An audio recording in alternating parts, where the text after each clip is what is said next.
Welcome to Deconstructive Criticism. My name is Aron Flam. I hope you're doing well wherever in the world you're listening to this.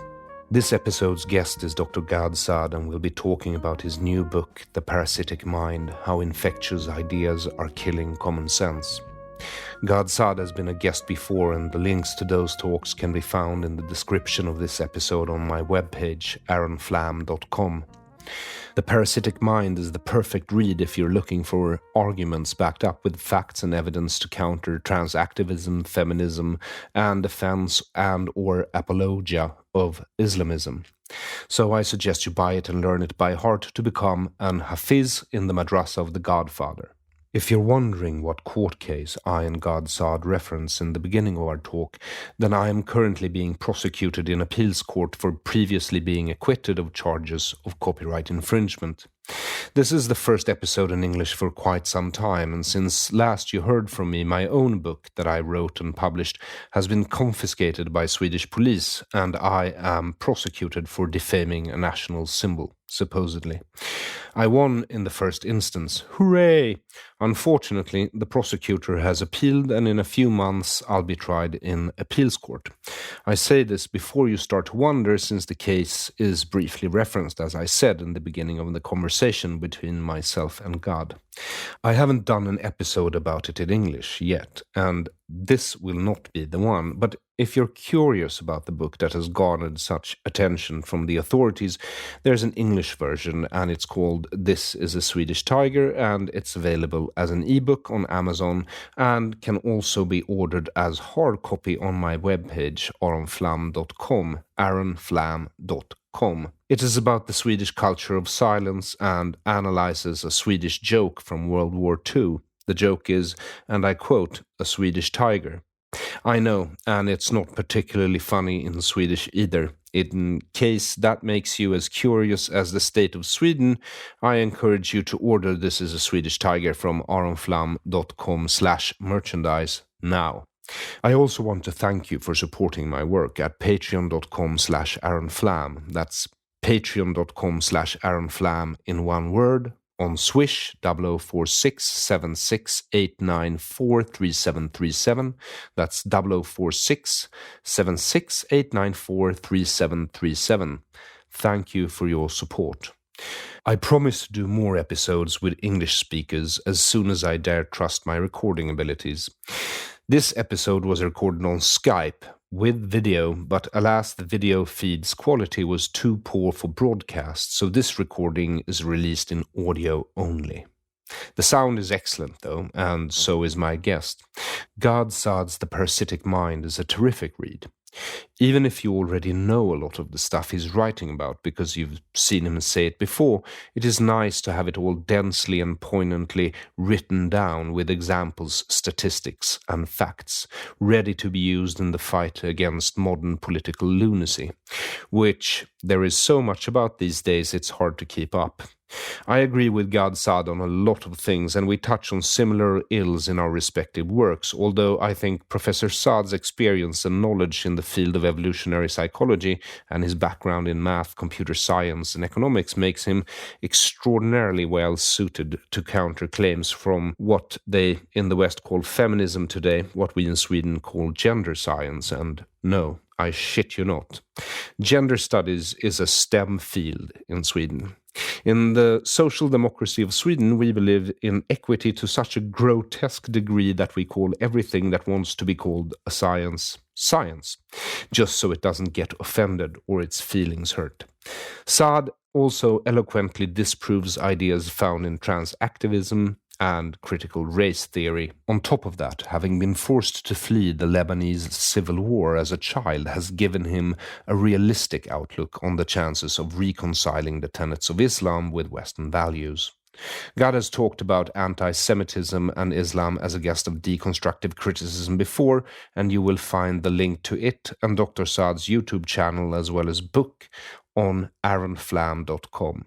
According to his Wikipedia page, Gad Saad is a Lebanese-Canadian evolutionary psychologist and professor in the John Molson School of Business at Concordia University, and his work applies evolutionary psychology to marketing and consumer behavior. Enjoy. Hello and How welcome are you, back. sir? I'm good, sir. How are you? Welcome back to Deconstructive Criticism, the great Dr. Gad Saad. So nice to be with you. What's going on? What's new with you? Well, I'm being sued by the state of Sweden, apparently for copyright infringement regarding the cover of my book that I released like a little over a year ago. Apart from that, everything is fine. How is Canada doing under COVID or during COVID? Well, it's very, very cold. I know that Sweden is cold too, but today I think it might be around minus 15. So I think COVID was really bearable when you could be outside and hang out in your yard and play soccer with your kids. But now you really have to cocoon because it's not just COVID lockdown, it's weather lockdown. So it's a double whammy. It's tough to take. But how is your state handling the pandemic? Are you satisfied with how Canada has handled it so far? I mean, not really in that, the kind of haphazard nature of not knowing where the edicts are coming from and for what reason makes it a bit, difficult. But hopefully with this vaccine now, we're going to get through. I guess you guys are the ones that were the most laissez-faire, right? Yes, but I don't think it's because Sweden and the social democracy is a freedom-loving place. It's that we weren't prepared. We haven't had a war for 250 years, and so catastrophes are not on the agenda ever. So we had nothing to deal with this in place. So yeah, we're pretty much Yeah. screwed. That's the general consensus outside of Sweden concerning Sweden. Anyway, Yeah, wow. Yeah. so Justin is not safely guiding your ship to port. No, I wake up every day and I feel secure, at least knowing that the great Justin Trudeau is leading us. So I'm safe in his loving arms. All right, and I know one thing you've done since last we spoke, which was a little more than a year ago, and that is you've released a book, another book in your case, I suppose, called The Parasitic Mind. And I've read it now, and it's a great read.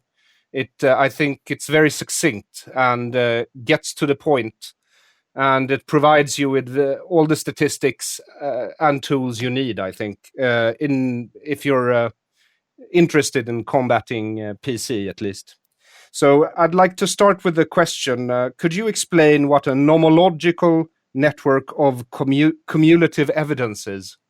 So, nomological network of cumulative evidence is something that I discussed toward the end of the book. It's in chapter 7, where I'm talking about how to seek truth. And so, before I actually formally explain it, let me draw a parallel to what Charles Darwin did many years ago. So, when he was trying to, let me put on my glasses because I'm squinting. When he was trying to amass evidence in support of his theory of evolution, he did it over several decades by collecting data from many distinct lines of evidence, from geology, from paleontology, from animal husbandry, from biodiversity, from ecology, so that when you put all of that data together, coming from, as I said, completely different disciplines and lines of evidence, then it was clear that his theory was veridical. And so I argue for, if you like, a systematized way of thinking this way. And this is called nomological networks of cumulative evidence. So, for example, if I want to prove to you that toy preferences are not socially constructed, the fact that little Johnny plays with a blue truck and little Linda plays with a pink doll is not only because of their sexist, arbitrary, parents. How would I go about doing that? Well, I could look at the field of developmental psychology, where they study infant psychology, and I could show you that children who are in the pre-socialization stage of their cognitive development, in other words, they're too young to have been socialized, already exhibit those toy preferences. So that already is casting doubt on the idea that toy preferences are socially constructed. But that's just one line of evidence coming from developmental psychology. I could get you data from comparative psychology. This is where you look at other animals And so you could look at the behavior or the toy preferences of vervet monkeys and rhesus monkeys and chimpanzees and show that they exhibit the sex-specific toy preferences that are similar to those of infants. So now I've gotten you data from developmental psychology and from comparative psychology, but let me do a few more. I won't do the whole network, but I'll give you enough so that your listeners can get a sense of how you go about doing this. Well, I can get you data from pediatric endocrinology. So there's a disorder called congenital adrenal hyperplasia, which when it afflicts little girls, their behaviors become masculinized. So little girls who suffer from this endocrinological disorder have toy preferences that are similar to those of boys, suggesting that there's a hormonal signature to those toy preferences. I can get you data from Sweden, by the way. This is one of the boxes in the network comes from Sweden. Now, Sweden is a great example because for many, many years, they have tried to create a gender-neutral society. So someone, in I think it was 2005 maybe, Nelson had collected data from the actual bedrooms of Swedish children. He had inventoried more than 40,000 toys to determine if they are, sex-typed boys or girls. And even in the gender-free country of Sweden, their toy preferences were exactly the same as anywhere else. And I'll just do one more and then you'll get the idea. You can then take data from other cultures that are completely different from Western cultures, nomadic tribes in sub-Saharan Africa, and show that they do the same. You can get data from ancient Greece where you analyze how children are depicted in funerary monuments. It's the exact same. So I get data cultures, different time periods, different disciplines, different species, all of which point to the same thing. So I didn't have to get hysterical. I didn't have to get emotional. I simply build a network that drowns you in a tsunami of evidence. Well, that is a very controversial topic to apply your method to on. And regarding gender neutrality, we Swedes believe we're there very soon. Very soon. We just have to sacrifice one more child on the altar of equality, and the gods will smile on us. Or maybe just a few more castrations of Swedish men, and then you could truly have gender neutrality. We don't call them castrations. We call them gender corrections, I think. But what if you were to apply this method, which you do in your book? Let's take a less controversial subject like Islam, for instance. Right. The very non-corrosive topic. So that's actually the point that I was trying to make in this chapter, which is that I'm taking this very powerful epistemological tool, which of course you can use in building scientific arguments, right? Such as the sex specificity of toy preferences and so on. And then you could apply it to other areas where you're trying to build an argument. So if I want to navigate through the dangerous minefield of whether Islam is a peaceful religion or not, how would I go about building a nomological network of cumulative evidence? Well, I don't have to listen to Barack Obama tell me that it is a religion of peace, or George Bush or Justin Trudeau. I will try to argue, well, what would be the data that I need to amass to either prove that Islam is peaceful or not? So let's do a few. For content analysis of the actual canonical texts, I could look at the Quran, I could look at the Hadith, I could look at the Seerah, the biography of Muhammad, and I could do a content analysis using formal quantitative techniques to see how often do these texts invoke brotherly love versus genocidal hate of the other. I don't have to guess. I don't have to be emotional. I can quantify exactly. So I can do that.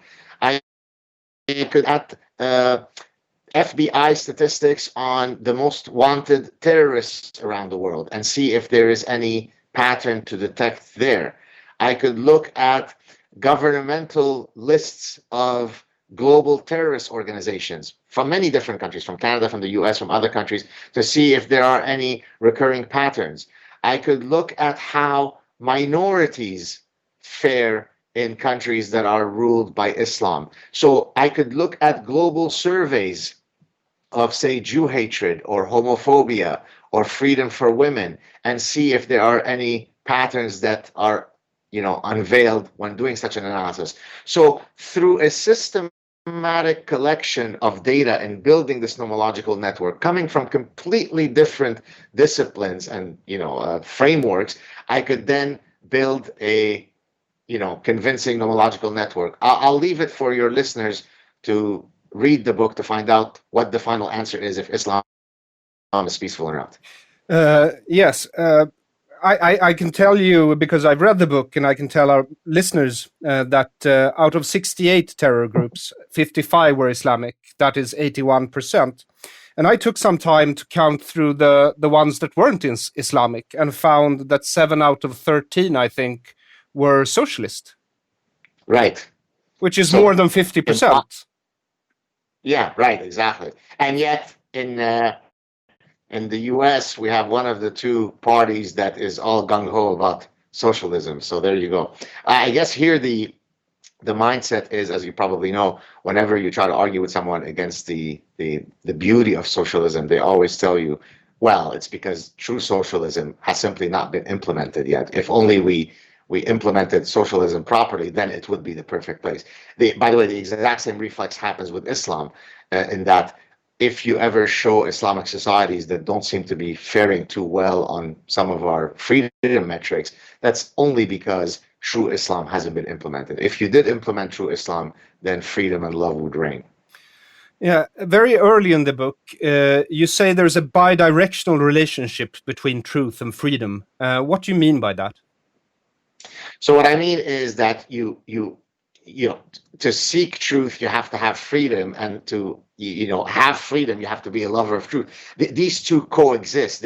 You cannot have one without the other. So, for example, if I want to pursue truth as an academic, I have to have the freedom to be able to do so. There can't be something like forbidden knowledge. Forbidden knowledge is now the idea that there are certain research questions in academia, for example, that you shouldn't ever broach because they're simply too corrosive. What is the point of you studying this? Well, I'm a purist, and so I argue there is nothing that is outside the bound of honest inquiry, right? So, for example, racial differences, sex differences, those are topics that you truly don't want to touch if you want to have a peaceful, successful academic career.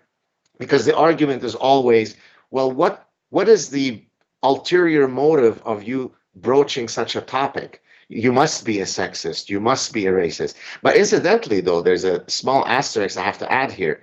What's interesting is that if you were to actually conduct that research, it would be perfectly fine for you to present the research as long as the findings came out in the politically correct way. If it shows that women are superior to men, then publish that research and you're a hero. If the research shows that men are superior on some task, then you must be a Nazi. Because of what you find. What is epistemological dichotomania? Is that how you pronounce it? Epistemological dichotomania is the desire to constantly pit the world into two forces: nature versus nurture, reason versus emotion. And in many cases, I argue, so this is at the start of chapter 2, where I'm trying to explain thinking versus feeling.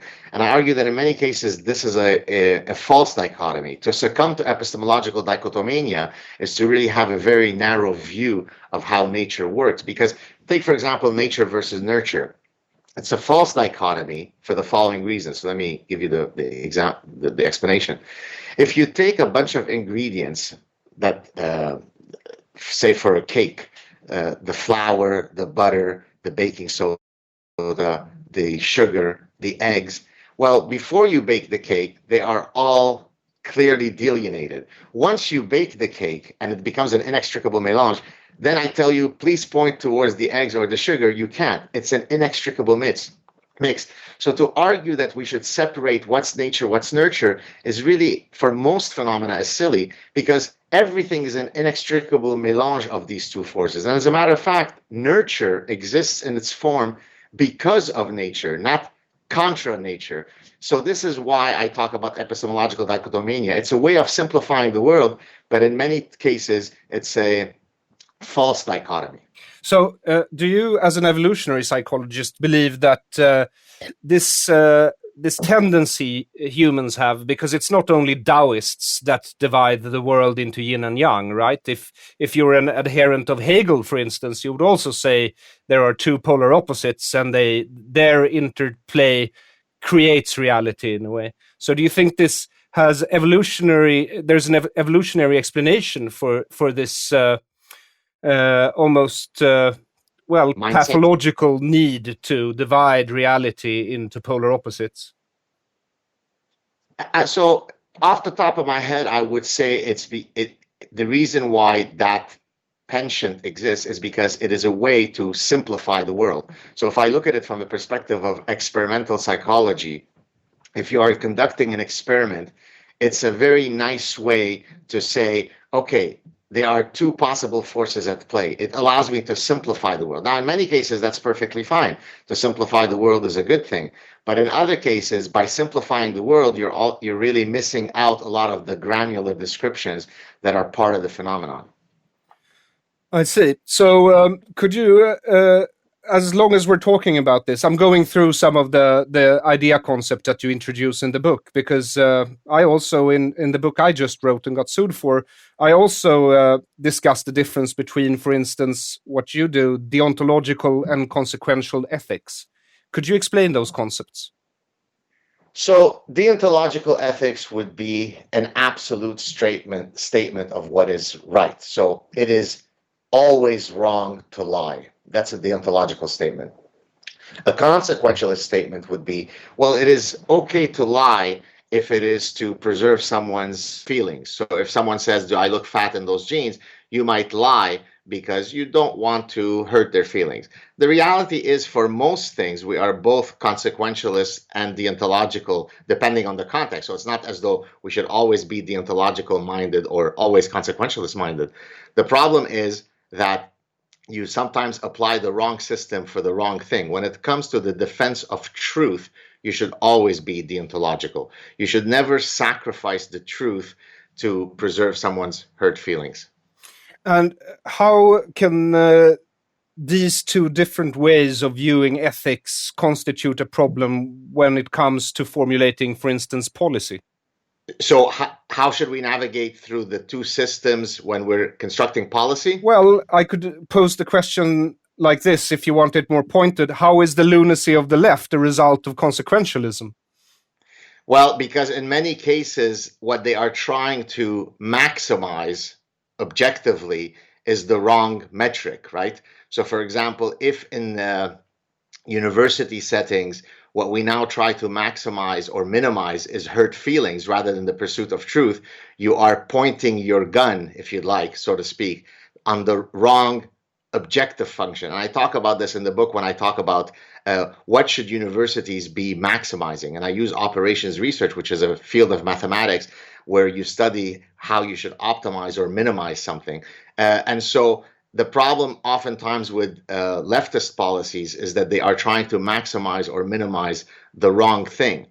In academia, the number one thing that I should be maximizing is the unbiased pursuit of truth, unencumbered by feelings and political correctness. And that would be a deontological way of looking at higher education, wouldn't it?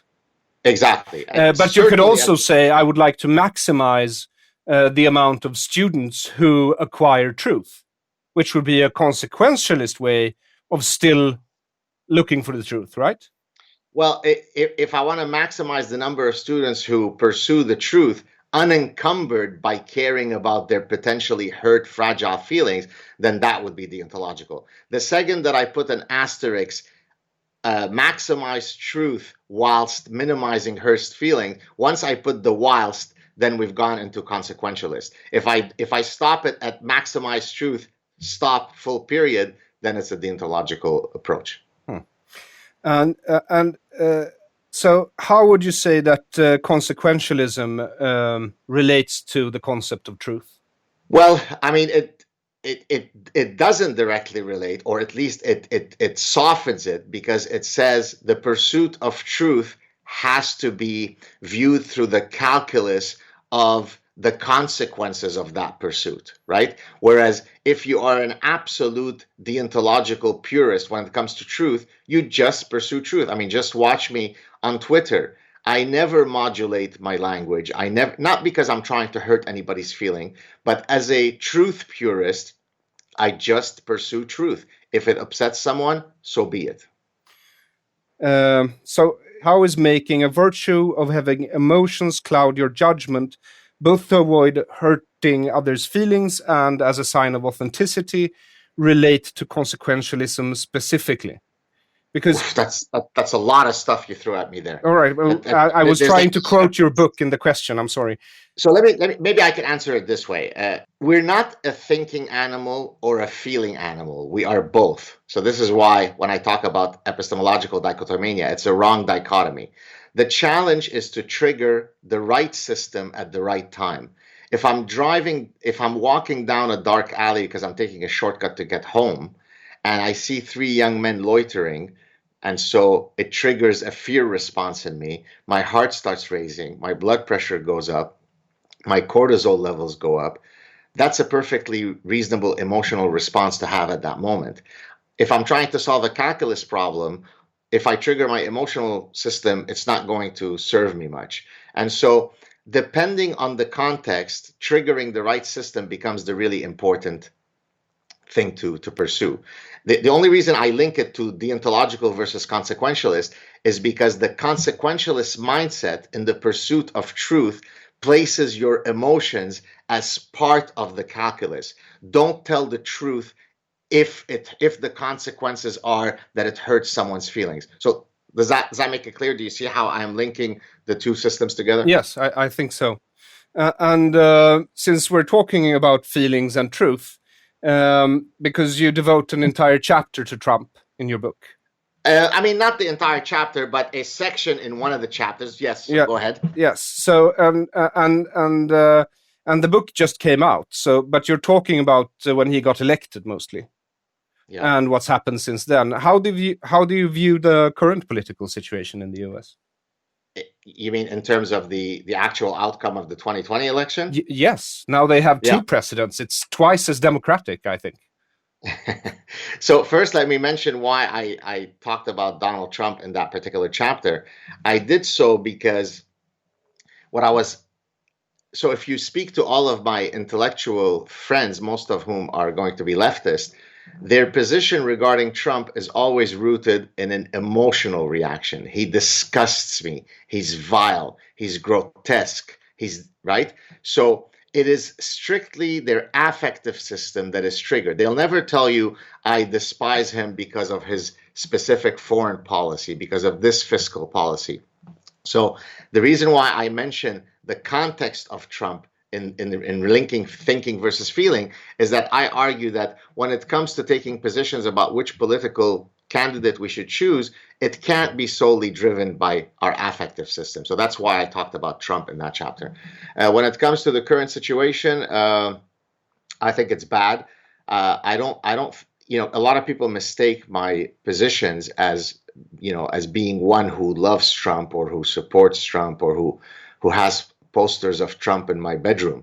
And it's hardly that. I mean, I'm Canadian. I don't really have a dog in the fight. It's not as though I'm going to vote in the American elections, but it's because I think that many of the values that I hold dearly, frankly, Trump defends them much better than all of the leftists on the Democratic side. So from my perspective, the fact that Joe Biden has been looks like he's going to be reelected is certainly not a good thing. What do you see happening then if Joe Biden gets elected? Well, we go back to the swamp, to use Trump's term. All of the people that he hires are career politicians who've known nothing other than being professional politicians. We see the same sort of leftist policies being implemented. Let's take a specific example. Trump outlawed the imposition of critical race theory to federal employees, Well, that makes perfect sense to me because critical race theory is pure racism masquerading as social justice. I suspect that Joe Biden is going to completely reinstate it. So we're just going to have a repeat of all of the things that I was hoping to fight in the parasitic mind, which now these idea pathogens will come back even stronger than before. Do you see the Overton window closing again? The which window? Overton window. What's overtone? What do you mean? It's in Swedish we call it the opinion corridor. It's like it defines the axioms of what you can actually discuss in polite society, so to speak. Of course, so to use that term, then of course I see the corridors closing. One thing that I loved about Trump is his irreverence. He spoke his mind. You knew exactly where he stands on every issue. He was authentic, even though you may not have liked the content of his authenticity. He said things that many people felt but were too afraid to say. Now we're going to go back to a nice, diplomatic, warm environment of political correctness, where everybody is afraid of their shadow, where nobody utters a syllable out of context or out of place. So yeah, I think the corridor is going to close. So and death by 1,000 cuts that you describe in your book is going to continue, though. Yeah. So just to explain that expression, so what I basically argue is that all of these dreadful idea pathogens, postmodernism, biophobia, fear of using biology to explain human behavior, militant feminism, social constructivism, identity politics, cultural relativism, all of these idea pathogens, every single one of them may not be sufficient to destroy our edifices of reason. But once you put them all together, then you are dying a slow death by 1,000 cuts. One cut doesn't kill you, but add up all the cuts and then you bleed out and society dies. That's a bleak outlook, I think, but I couldn't agree more. So you describe certain non-negotiable elements for a free and modern society, and you basically narrow them down to one: freedom of speech. Yeah. And then you go on to discuss polylogism. Yes. Could you explain just quickly what polylogism is? So this basically is an idea that, for example, Marxist polylogism is the idea that there are literally different minds, different ways of thinking as a function of whether you are a member of the proletariat or the bourgeoisie. Racial polylogism would be that Black people have a literally different mind than white people or people of another race. So it literally is a form of racism that's grotesque. And now what we are seeing is a reintroduction of some of these ideas, right? Let's take it in the epistemological realm, okay?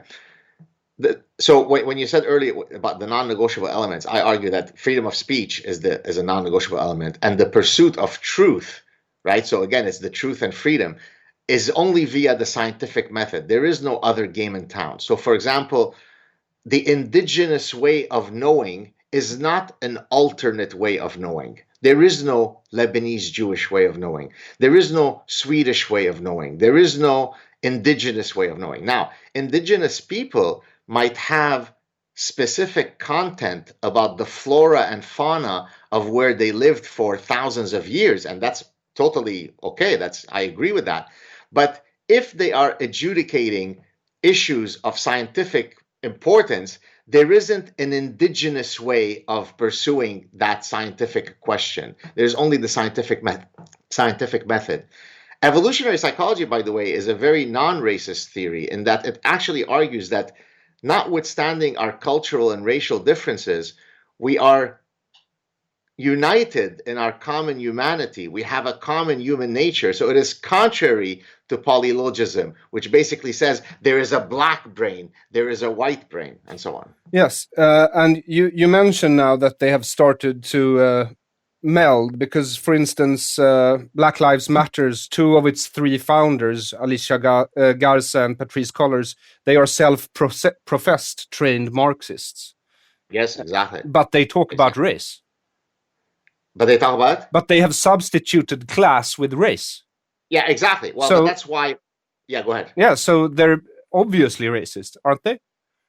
100%. That's why I said earlier that critical race theory, despite the fact that it cloaks itself in the robe of progressive non-racism, is about as racist as you can get.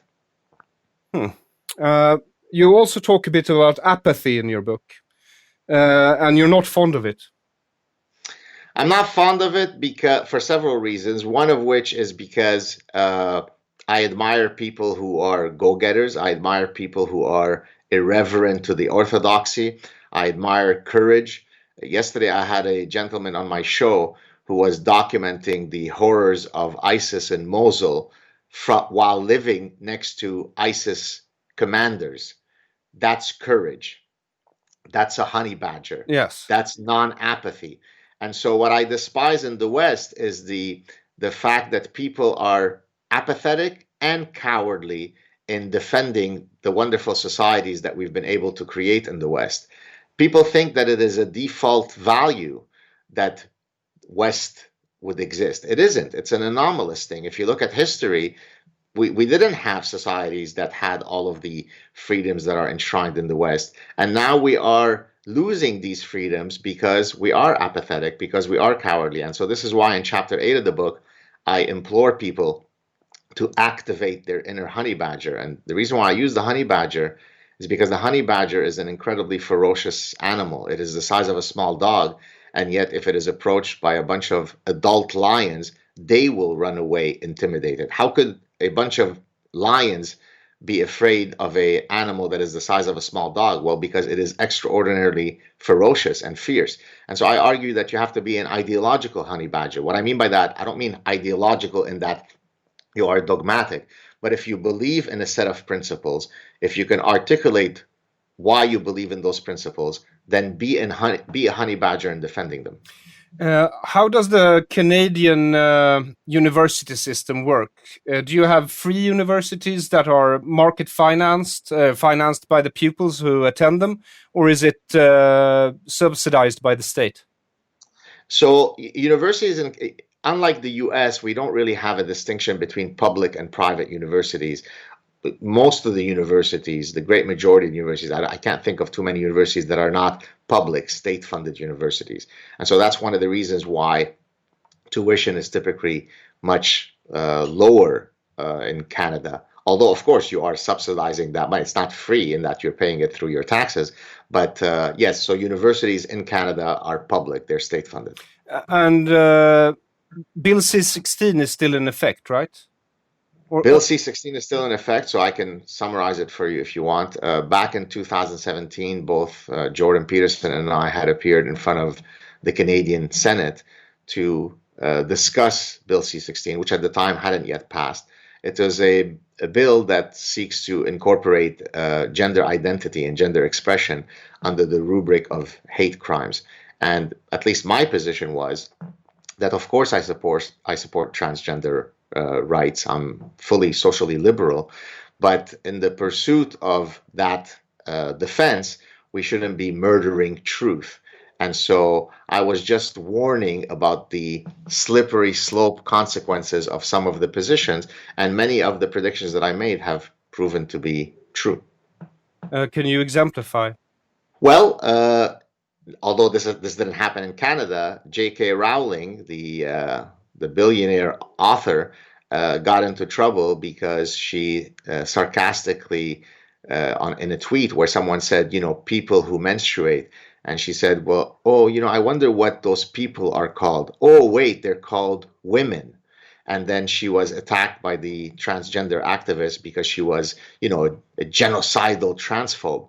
That's exactly what I was arguing in my Canadian Senate testimony, which is we don't have to deny biology in the pursuit of freeing people from bigotry. We can chew gum and walk at the same time. So Bill 16 in Canada, does it apply to all publicly funded organizations? So I don't know. I would be speaking beyond my level of expertise to know what is the exact legal mechanisms.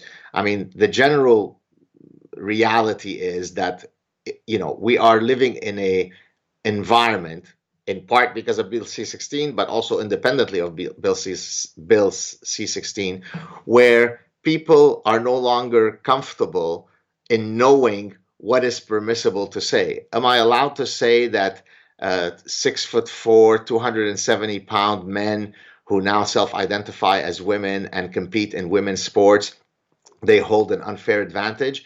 Is that something that I can say? Or am I a genocidal transphobe if I say that? So the specific way by which the legal apparatus works, is beyond my level of expertise. But I can tell you what is clear is that people are afraid to speak, and that's all you need really to have an Orwellian reality.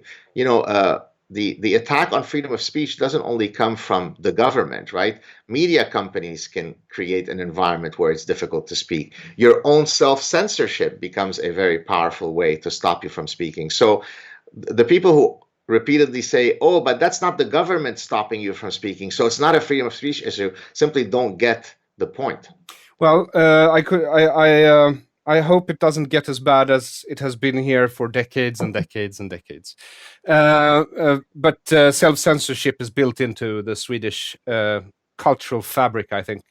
My book, incidentally, is about the Swedish culture of silence, because we are, as far as I know, the only country in the world who celebrates silence in our national anthem. We call it "O Joyful, O Silent North."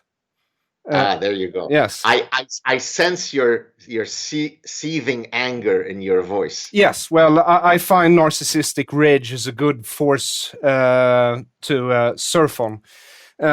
So you're also talking in your book about judging people or phenomena, ideas, and you say judging is a good thing. Right. So here what I'm talking about is this reflex that people constantly succumb to. Who am I to judge others? Don't judge, lest ye be judged. And I even quote specific passages from religious doctrines where this reflex might come from. Well, there in the religious doctrines, it's about moral hypocrisy.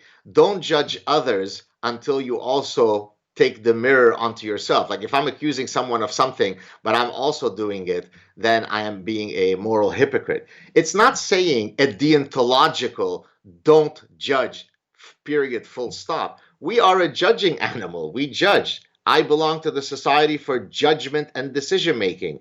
When I'm choosing between alternatives, I judge which is the best one. So there is nothing deontologically wrong with judging. All that the religion is saying is don't be a moral hypocrite, which is very different than simply judging others if they are worthy of your judgment. Right. I appreciated that very much, by the way. I think it needs to be said. Concerning Sweden, we have something here called gender mainstreaming. Gender mainstreaming? Yes, it's a political process whereupon all state organizations or publicly funded activities need to be gender mainstreamed. And we're now going to be what I like to call intersectionalized after BLM, of course, which was a huge thing in Sweden, regardless of the fact that we didn't really have African slaves here, nor many Africans or people of African descent. What? You are still self-flagellating. Oh yes, and because when you talk about judging, you sort of go after Christianity some, because that's where you say most of this "don't judge others lest you be judged" comes from, right? Right. Yes. And you can really see part of the Lutheran heritage in our secular social democratic philosophy here now. Right, I hear you. I mean, I've joked in the past, but I'm joking, but with a kernel of truth in it. I often state that Sweden is patient zero of ostrich parasitic syndrome, which is something that I discuss in chapter 6. And so I'd like to think that maybe by my appearing on your show, the global vaccine known as the Parasitic Mind will really prove useful in your country. No, I hope so too. And also because I don't have much hope for my country. to tell you the truth. But I am hoping, because Sweden has been used, it hasn't been used in the last few years. I mean, things have changed, but it has been used for a very long time as a good example for the rest of the socialist movements of the world, regardless of if they're in a position of power or not. Right. So I'm hoping that Swedes will read it and maybe take it to heart. But as I said, I don't have that much hope for that. It's but you know, you have to keep fighting. And Well, you have to be optimistic. Otherwise, what's the point of getting out of bed, right? you're very optimistic. A narcissistic rage gets me out of bed. And well, also I have this, you know, messiah complex that a lot of small Jewish boys have. So I appreciate you saying that we're patient zero as well, because I think the rest of the West should take heed from our example and be warned. Because we've been doing this for a long time now. And now girls in Sweden are apparently better at mathematics than boys in school. Right. Well, I've talked about in the past, there's data that shows that across all races and across all educational levels in the United States, women outnumber men in every single one of the cells. So despite the fact that the data could not be any clearer, we still have a victimhood narrative that we have to help women in the universities. Yes, and I think because we're ahead of the curve, as you say, it's quite clear here now that we've been sort of abusing little boys for a long time, and to a certain extent girls as well, because we have climbing suicide rates and depression rates, and our young male children cannot read nor write. Right. Well, you know, I've had a case where once my young son told me, because we were watching something where it was really quite grotesque how they were pathologizing masculinity, and he said, "Daddy, are boys bad?" or something to that effect. And it broke my heart, because here was this little boy who was asking a question that really captured fully the current zeitgeist of pathologizing half of humanity in a sexually reproducing species. That's never a good thing to do.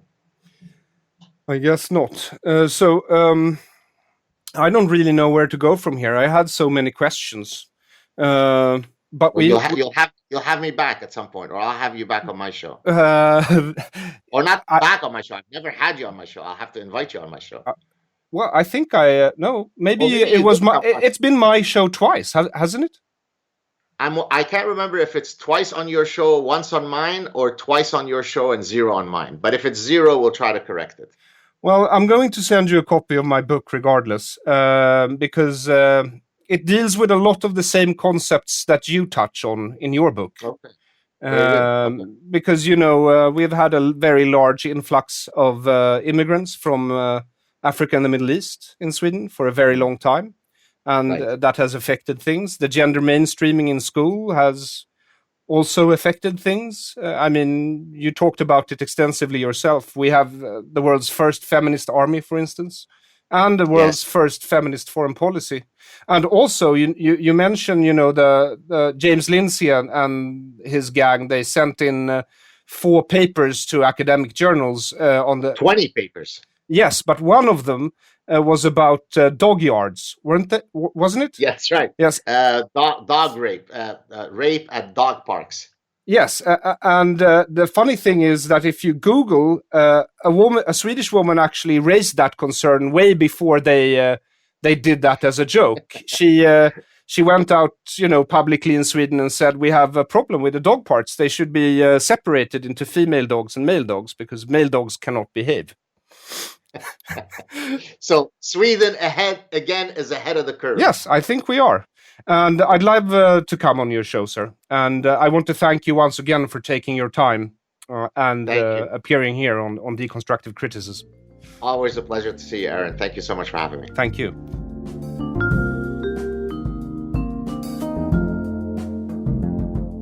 Thank you for listening to Deconstructive Criticism, and thank you to Dr. Gad Saad for talking to us. You can buy his book, The Parasitic Mind, on Amazon and subscribe to his YouTube channel on YouTube.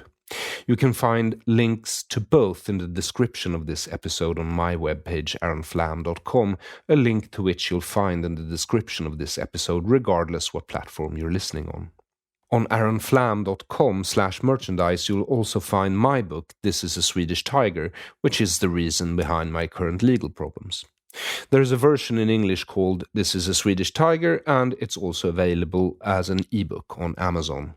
But it's much nicer to own a paper copy, so please order yours today at aronflam.com. And This is a Swedish Tiger is about the Swedish culture of silence and analyzes a Swedish joke from World War II. And that joke is, and I quote, a Swedish tiger.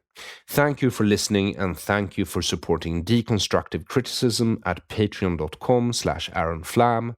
That's patreon.com/AronFlam, or on SWISH 0046 768 943737. That's 0046 768 943737. Thank you for your support. I am Aron Flam. Until next time, please take care of yourself.